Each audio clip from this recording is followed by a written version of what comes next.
രാത്രി കിളയ്ക്കുമ്പോൾ എന്തിനാണെന്ന് പറഞ്ഞു കഴിഞ്ഞാൽ ചൂടില്ലാത്തതുകൊണ്ട് നമ്മളൊരു 9:30 മണി വരെ ഒന്ന് കിളയ്ക്കും.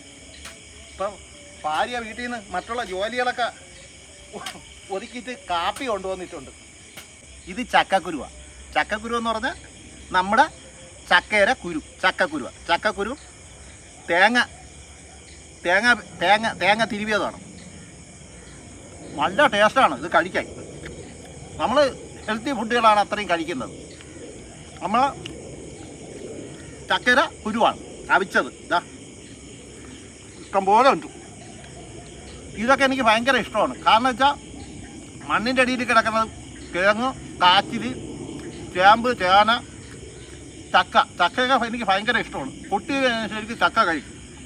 അതുകൊണ്ട് ചക്കക്കുരുവൊക്കെ നല്ല അവിച്ച് കഴിക്കുന്ന നല്ല കാൽസ്യമുള്ള നല്ല വിറ്റാമിനുള്ളതാണ് ചക്കക്കുരു. എല്ലാവരും കഴിക്കണം ചക്കക്കുരു. അതുകൊണ്ട് ചക്കക്കുരു വെച്ചാൽ ഇനി 2 തടം കൂടെ കിളയ്ക്കാനുണ്ട്. ബാക്കി കിളച്ച് തീർന്നു. ഈ പൈല പണി തിന്നത്തോടെ കൂടി തീരുന്നു. നാളെ രാവിലെ 9 മണി വരെ പോത്തിനെയൊക്കെ അകത്ത് കെട്ടിയിട്ട് വന്നിട്ട് എനിക്ക് കമ്പ് കിളച്ച് ഈ കമ്പ് വെട്ടി നടണം. അതുള്ള പണി. ഇപ്പം ഈ 2 തടം കൂടെ കിളയ്ക്കാനുണ്ട്. ബാക്കിയൊക്കെ തീർന്നു.